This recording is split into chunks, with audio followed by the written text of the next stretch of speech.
आप लोगों ने बहुत भागवत सुनी है। भागवत में और गीता में एक छोटा सा अंतर है।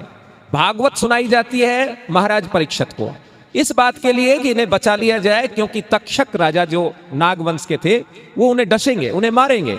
पूरी भागवत हो गई लेकिन परीक्षित बच नहीं पाए, परीक्षित मारे गए। भागवत बात करती है कि इसे सुनने के बाद आदमी स्वर्ग में चला जाएगा, और गीता बात करती है कि इसे समझ लेने के बाद धरती पर ही स्वर्ग हो जाएगा, धरती पर ही राम राज्य की स्थापना हो जाएगी। क्यों? क्योंकि गीता बात करती है कर्म की।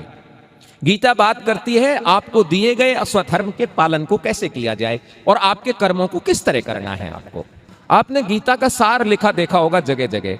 वो गीता से कोई संबंध नहीं है उसका, उसकी एक भी लाइन गीता में नहीं है। वो कहता है क्या लेके आए थे, क्या करोगे, क्या करना है, किसकी चिंता, ऐसा गीता में कुछ नहीं है। गीता तो बताती है कि ये लेके आए थे और इसका ये करना है और आप ये करोगे तब ये होगा। गीता कर्मों का सिद्धांत है। गीता को समझने और उस पर चलने से धरती पर ही स्वर्ग स्थापित हो जाता है, धरती पर ही राम राज्य आता है। तो आप विचार करो कि आपको मर के स्वर्ग में जाना है या धरती पर ही स्वर्ग लाना है। एक और बात है, भागवत पुराण है। पुराण का अर्थ होता है पुरानी बातों की चर्चा करना, जैसे कहानियां।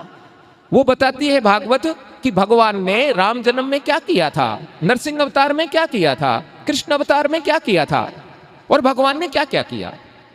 ये भगवान क्या क्या करता है ये बताती है आपको भागवत पुराण। लेकिन गीता ये बताती है कि आपको क्या क्या करना है। आपको जब संशय होता है तो क्या करना है। हर व्यक्ति, सारी दुनिया अर्जुन की तरह है, जो किसी भी काम को करने के लिए आगे तो आ जाते हैं, लेकिन जब उस कार्य को करने की समस्याओं को देखता है, विपदाओं को देखता है, अड़चनों को देखता है, तो अर्जुन की तरह रथ के पिछवाड़े में बैठ जाता है और कहता है ना युद्धस्यामि, मैं युद्ध नहीं करूंगा, मैं युद्ध नहीं करूंगा, मैं संघर्ष में नहीं रहूंगा, और वो पलायन की ओर भागता है।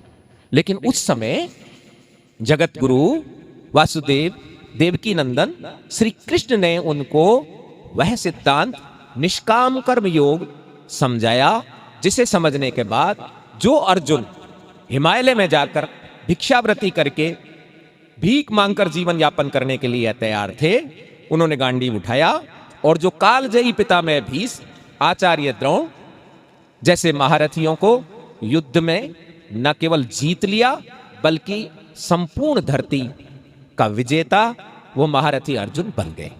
चलो, ये तो थी भूमिका। अब हम चर्चा करते हैं।